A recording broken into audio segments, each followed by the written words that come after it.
الرحمن الرحيم والحمد لله رب العالمين والصلاة والسلام على أشرف الخلق أجمعين محمد وأهل بيته الطيبين الطاهرين اللهم صل على محمد وآل محمد. The subject of fiqh, and we are still with the Mutahhiraat, the purifying things, and we discussed some of them, and we reached to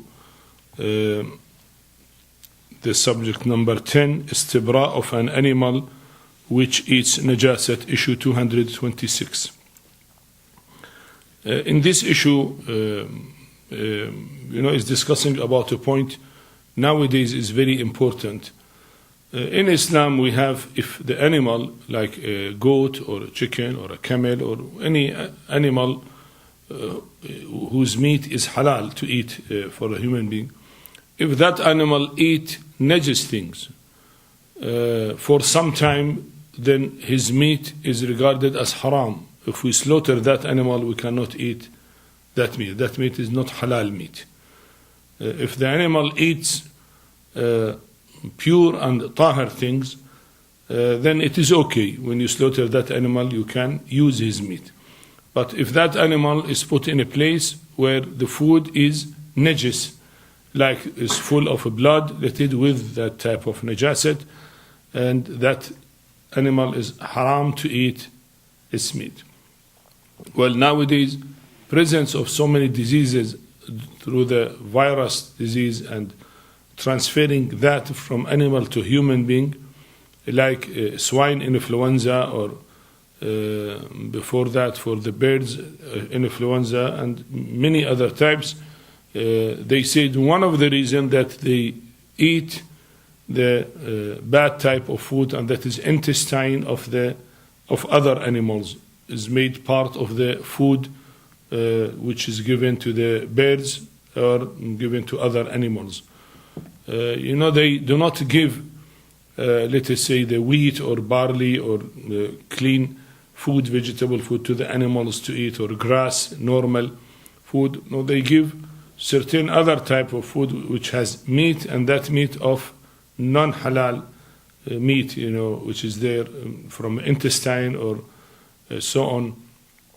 And that is for us is haram, but nowadays the science is discovering its benefit, that the food of the animals should be pure food, good food. Otherwise it will create mutations on the viruses, and that viruses will create diseases for the human being. Okay, that is one of the benefits. There may be 1,000 benefits we don't know. But what I mean, that is a rule in Islam, that the animals should eat tahir or clean food.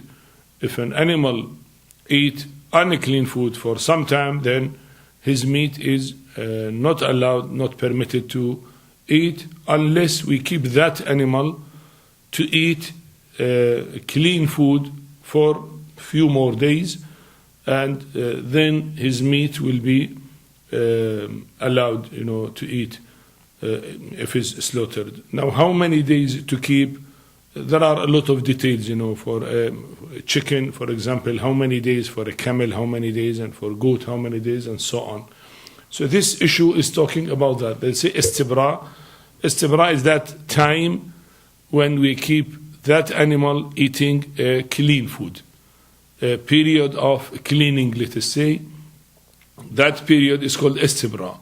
So we said istibra is one of the way to make meat of the animals as clean. So that is why it came in Mutahhiraat, cleanliness, and that is istibra. So issue 226, the dung and urine of an animal which is habituated to eating human excrement is najis, and it could be made tahir by subjecting it to istibra.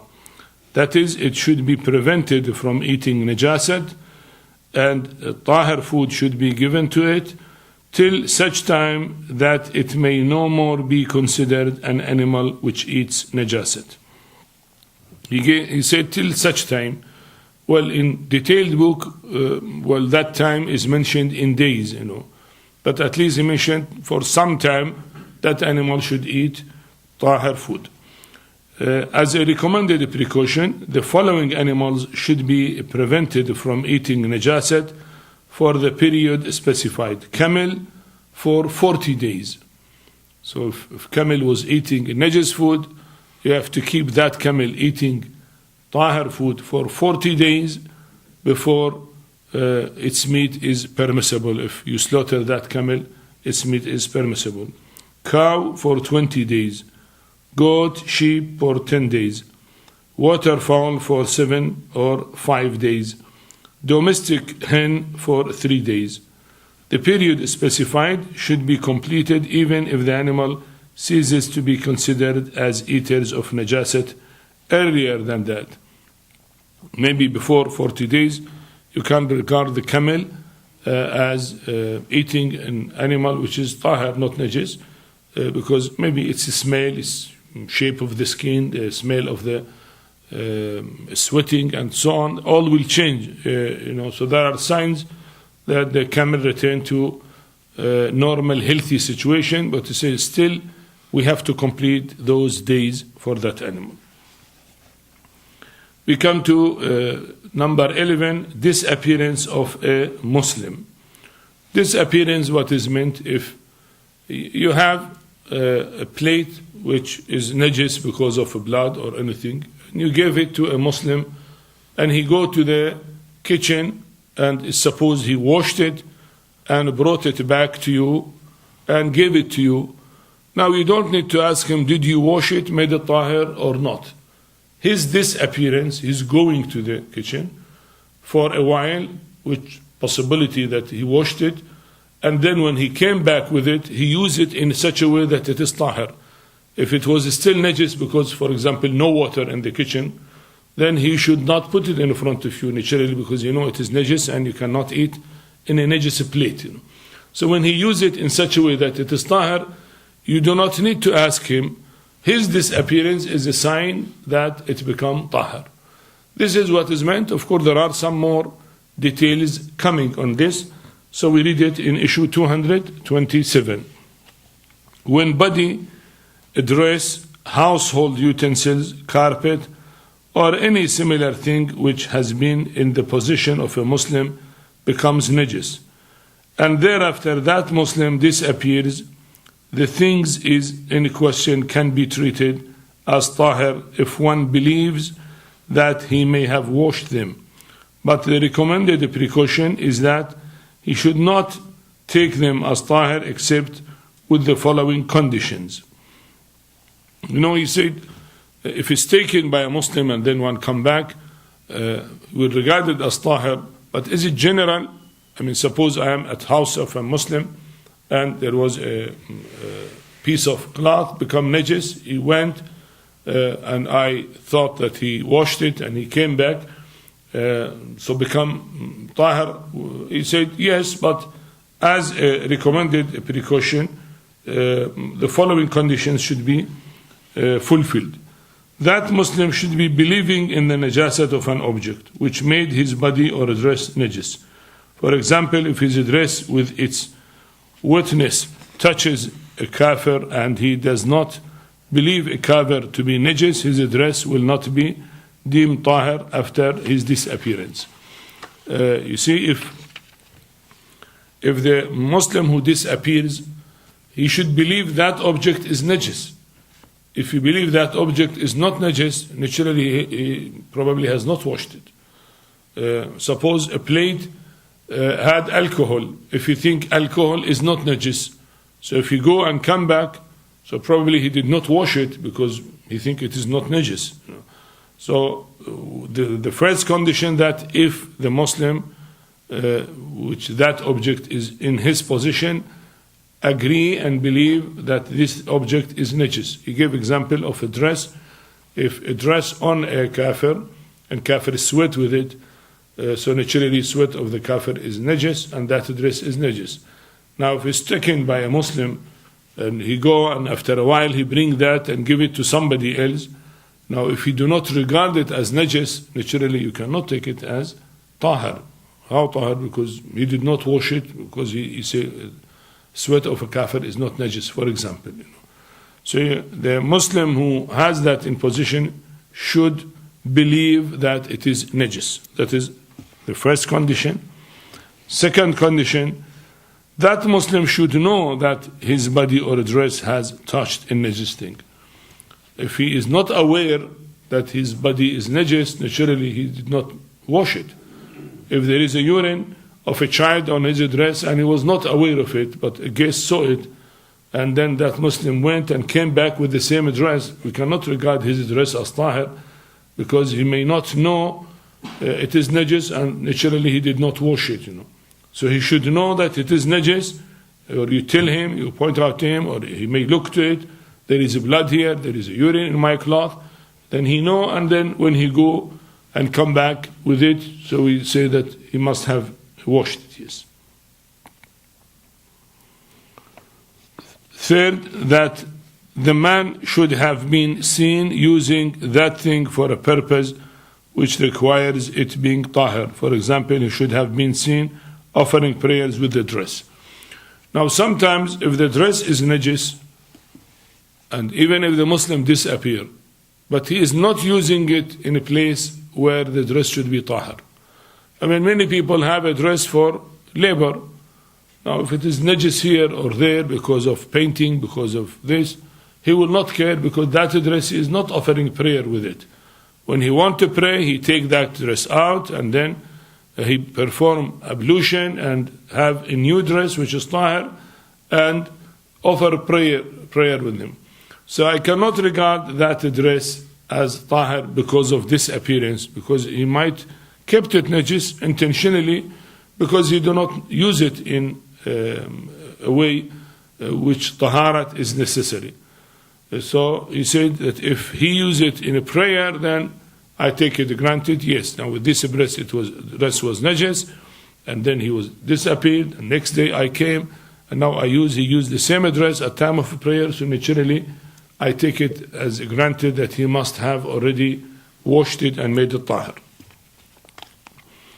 So that is the condition. The other condition, the Muslim should be conscious of the difference between najis and tahir, and that he should not be careless about it. If he is careless, his thing will not be considered tahir. Well, some of the Muslims are careless, They are not religious, not a practicing Muslim, and he don't care about taharat and najasat. He say, everything is tahir, don't care about it. So now how can I trust him that when he went, or next day when I came, he washed the thing and is tahir? Because he is careless, and for him, everything is tahir, make no difference, So that is a condition that this Muslim should be careful about taharat and najasat.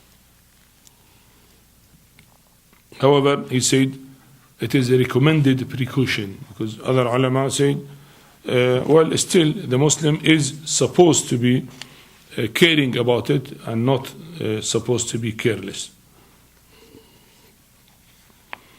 Issue 228.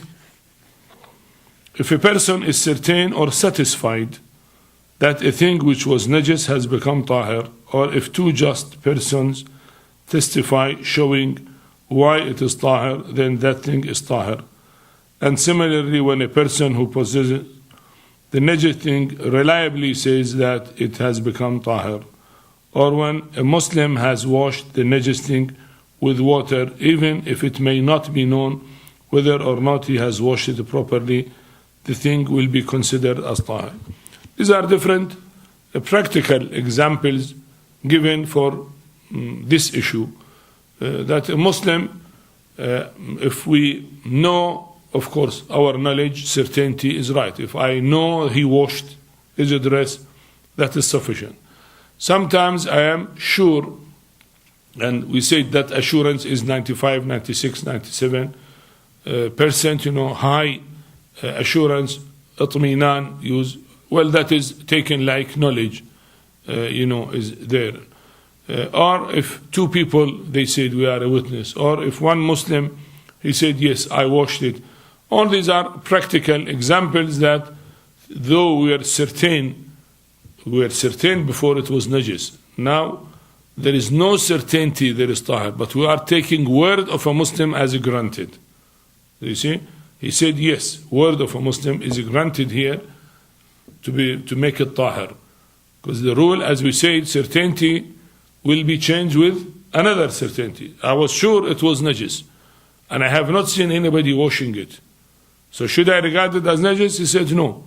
The new rule which comes here, it is in possession of a Muslim, and the Muslim is using it in a way that he must have made it tahir, so that is sufficient. So he says the only absence of the Muslim, not certainty that I saw it is washed. Of course, if I see it was washed, that is all right. Certainty of najasat was changed by certainty of taharat.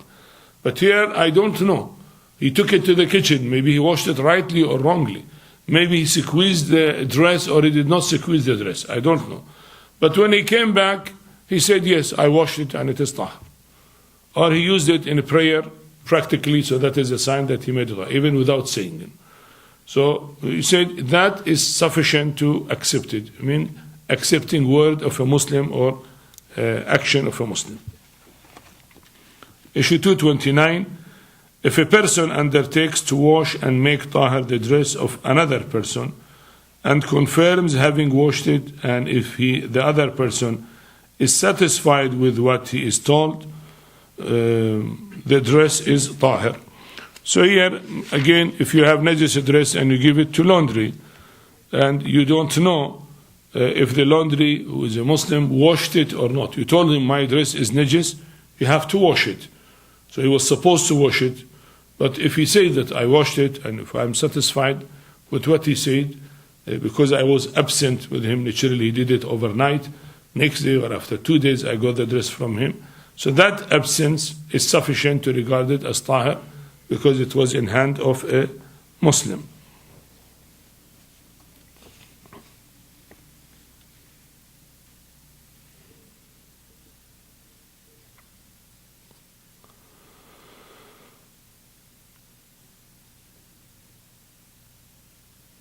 Issue 230. If a person is in such a mental state that he can never be certain about a najis thing becoming tahir, he should follow the method used by the common people.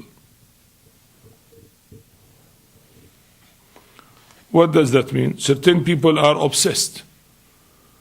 And when they wash the dress one time, he said, no, still is not tahir. 2 times, he said, no, again najasat. 3 times, 4 times, 5 times, 10 times, 15 times. Well, sometimes, he continue, and he said, well, not tahir. So if you give him something, you say, wash it, he go and wash it 5, 6, 10 times, and still return back. You say, well, this cannot be washed, it's still najis, So now, will you accept his word? He said, no. If he wash it in the usual way that the people are washing it, so now we have nothing to do with his obsession. We accept his word that he washed it 2, 3 times, okay. If it is urine, suppose with little water, 2 times, 3 times, finished. I washed it 5 times, and still he said it's still najis. So how it is najis when it was washed 5 times? So some people have obsession. They when they wash their body and they use the towel, they say, "Oh, the towel is najis." Why the towel is najis? Because some particles from the floor naturally comes in air and to the towel, and that particles may not be tahir from the earth. So it becomes najis, So he has to stand naked for some time in the bathroom till his body dry without using the towel. He said all the towels are najis. So that is obsession, of course. So we cannot say that because he said all the towels are najis, then all the towels are najis. We will not accept this one. If the towels were washed usual way, or the dress washed the usual way, that is all accepted. We do not care for his obsession. Of course, that is a psychological disease, must be treated. Called waswas in Arabic.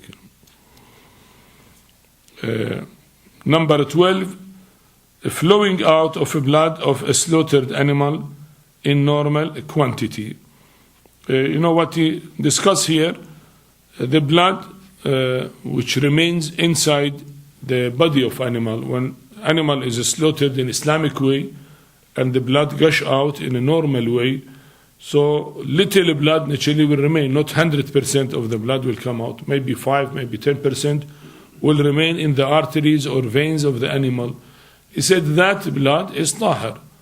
Because if the normal blood comes out, the remaining blood is tahir.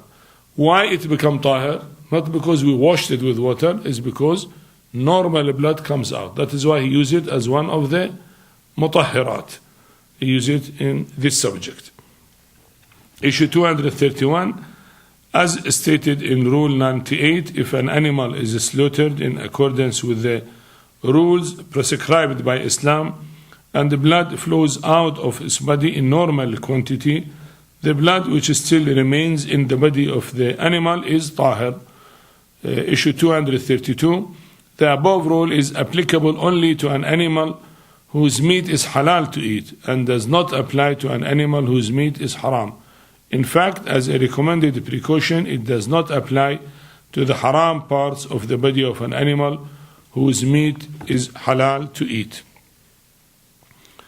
Okay, now Islam, cares a lot about the meat to be healthy meat. And he said the animal to be slaughtered by knife, and we cut the 4 veins, They call it veins, they mean the 2 jugular veins, or maybe the carotid arteries, which are here, right and left, and cutting the trachea and the esophagus. These are to be cut at time of slaughtering. While many people may argue that why Islam wants slaughtering to be in that way, and we see the animal have jerky convulsions, and this shows animal is getting severe pain, and that is not a human way. We have to feel about the feelings of the animals and so on. A lot of criticism is for that. Actually, that criticism, scientifically speaking, is not right. The Islamic way of slaughtering the animal is the best way, which does not give pain or minimum pain to the animal. How? First, we say the knife should be sharp, or as recommended precaution to be sharp. And when a sharp object cut the body, pain will not be felt right away. Probably you have noticed that sometimes your finger is cut and you are not aware of it. After 1 minute you look and you see blood is coming out. Why you did not feel pain? Because when a sharp object cut, pain will not be there. Pain will come later on when the blood will come and there is little swelling. So what is called stretch receptors are those receptors which give pain to the nerves. Feeling of pain from the nerves, not by cutting but by stretch receptors. When swelling is there, it will give stretching to the nerve, and that will give pain.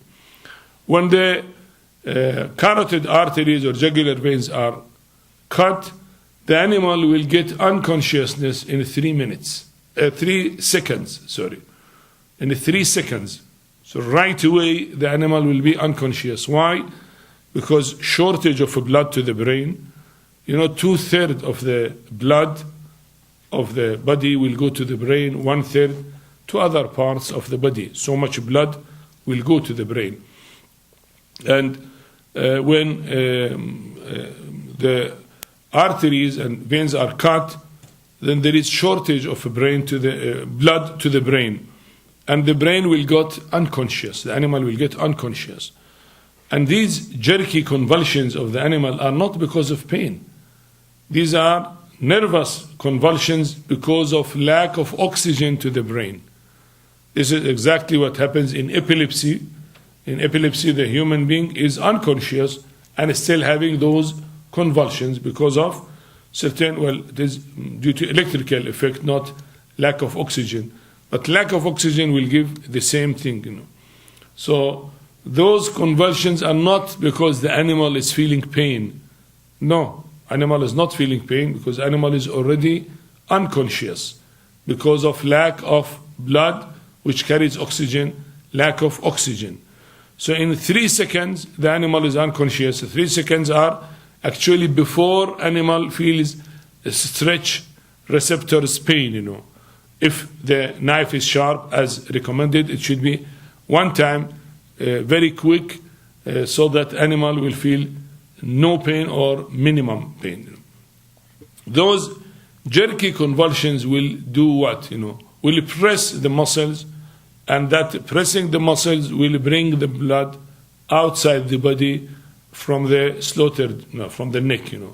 So the blood, most of the blood of the body will come out by those jerky actions. That is why they said the animal should move after being slaughtered. If animal is so paralyzed that you slaughter him and will not show any jerks, then its meat is not halal. There must be some movement. The movement will take the blood out of the body. And remaining blood, okay, little naturally has to remain. You cannot press all the blood out. Well, it is said that remaining blood is tahir. Why in the Western countries they do not slaughter the animal? Sometimes they kill the animal by another way. That is actually not because it is a human or non-human way. It is done because of economic reasons. Because weight of the blood is equal to 11% of weight of the animal. If all the blood comes out, they lose 11% of the weight. So that is less in weight, and naturally they sell the animal in kilo. So 1 kilo and 1.1 kilo naturally is different. So they said let the blood remains there so that the animal will look heavier and we get more money from that. So if they hit the animal to get unconscious, and if the animal is unconscious, that jerky movement will not be there. Even if they slaughter the animal, almost all the blood will remain in the body, will not come out. Very little blood will come out because there is no jerky movements because of unconsciousness. And actually by hitting the animal to get unconscious, animal will feel more pain. And sometimes the animal is not getting unconscious but feeling pain of the hit which is given to the animal. And there are some other ways mentioned which are very rough and rude way mentioned how to get the animal unconscious before being slaughtered. Sometimes they say they put head of the animal in hot water and then is burned actually with hot water, and then will get unconscious because of pain and suffocation, and then they cut the neck of the animal. So naturally animal is paralyzed and no much blood will come out. So the methods is done are not really because of humanity or less pain or animal rights, and is not that is not true. The best way, which gives more healthy meat and less pain for the animal, is slaughtering animal in the Islamic way. And naturally the meat, because the blood carries certain bacteria, certain chemicals which are harmful to the body to be excreted in the kidney or be treated by the liver. So all the chemical bad things are in the blood, and the blood take them to the kidney or to the liver in order to deal with them. So the blood is not really healthy to remain. If the blood comes out, the meat will remain more healthy. And that is why Islam stress on that point, that animal should be slaughtered in a proper way, and its blood should come, the normal way of a blood should come out, and whatever little blood remains there is not regarded as najis. Well, I think these are the use, and we come to a new subject, rules about utensils. I think it's better to keep it for the next session. Walhamdulillahi Rabbil Alameen, wa sallallahu ala Muhammad wa alihi at-tahirin.